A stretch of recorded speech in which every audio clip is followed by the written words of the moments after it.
And welcome to this edition of the Native News Update on this Wednesday, April 3rd. I am the host for today's program, Paul Demain, and many of the stories we read here can also be found at our website at IndianCountryNews.com, and here are some of those news stories for the day. Louisville's Schimmel sisters, Shoni and Jude, recall watching a movie called Double Teamed when they were in middle school. It was about identical twins Heather and Heidi Berge, who went to the women's Final Four 3 times while playing at Virginia in the early 1990s.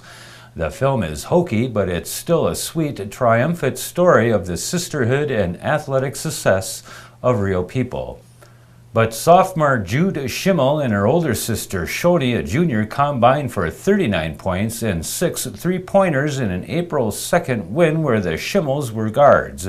The Schimmels have now made it into the women's Final Four.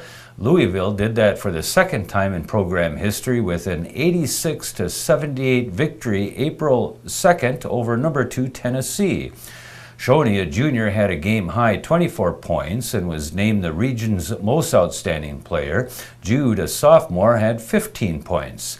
There has already been a documentary, Off the Res, which details how Shoni and her siblings moved with their mother, Cece Moses, off the Umatilla Indian Reservation in Oregon to Portland, where Moses took a job as a high school girls basketball coach. The Schimmel sisters have become heroes, especially to Native Americans nationwide, and this Final Four spotlight on them and Louisville will be a huge emotional point of pride for their many supporters. The president of the Lac du Flambeau tribe says a Wisconsin lawmaker is overreacting by threatening to reconsider a state grant for a Native American cultural center.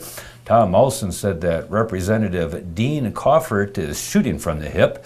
Coffert, a Republican from Neenah, Wisconsin, says he may push to reconsider a $250,000 state grant for a Lac du Flambeau cultural center after the tribe and other Chippewa bands raised their planned walleye take to 100% of the tribe's 6% lake allocation rather than giving the fish to sports fishers. Molson disputes Coffert's claim that the Chippewa tribes are retaliating for policy decisions by state outdoor officials. He said the tribes are very fair and open, and we've always shared the resources out there. 6 tribal bands declared their intent last week to spear nearly 60,000 walleye, out over 1 million walleye taken out of Wisconsin lakes during the summer. The Lac du Flambeau Band of Lake Superior Chippewa also declared a state of emergency on March 29th as it relates to the threat of synthetic drugs affecting the reservation and tribal members. In their release it says, due to the rising popularity and proliferation of synthetic drugs and illegal drugs within the tribal nation and community, the Tribal Council is taking decisive action against the new wave of drugs, commonly referred to as K2 spice, pu'upuri, bath salts, and plant food. The Tribal Council recognizes that Indian country cannot remain idle when national reports and scientific information repeatedly publish that many first-time and repeat users are under the misconception that synthetic drugs are legal and or safe.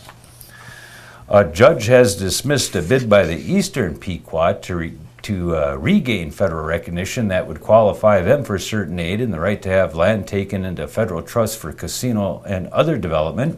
The tribe in southeastern Connecticut won federal recognition in 2002, but it was taken away 3 years later by the Interior Board of Indian Appeals. The Day of New London reports the ruling filed over the weekend by U.S. District Judge Emmett Sullivan in Washington found the tribe failed to challenge the ruling within a 6-year statute of limitations. The towns of North Stonington, Ledyard, and Preston have opposed the tribe's bid for recognition out of concern that land claims could cut into local zoning and taxation. Interior Secretary Ken Salazar, Senator Maria Cantwell, Representative Rick Larson, and Susan Dalbeny celebrated the designation of the San Juan Islands National Monument with environmental, tribal, and other community leaders April 1st. Another celebration was held on Lopez Island. President Obama signed a proclamation on March 25th using the Antiquities Act to preserve about 1,000 acres already managed by the Bureau of Land Management. National monument status prevents the small islands, historic sites, and North Puget Sound habitat from being sold or developed. Salazar said the San Juan Islands will be an economic engine for the region through tourism and outdoor recreation. A tribe plans to open its third casino in southwestern Michigan at the end of the month. The Pokagon Band of Potawatomi announced April 1st that its new Four Winds at Dowagiac facility will be open for business on April 30th. Dowagiac is in Cass County, about 90 miles southwest of Grand Rapids. The Pokagon Band already operates the Four Winds casinos in New Buffalo and Hartford. The new casino has 300 slot machines, 4 table games, and a restaurant.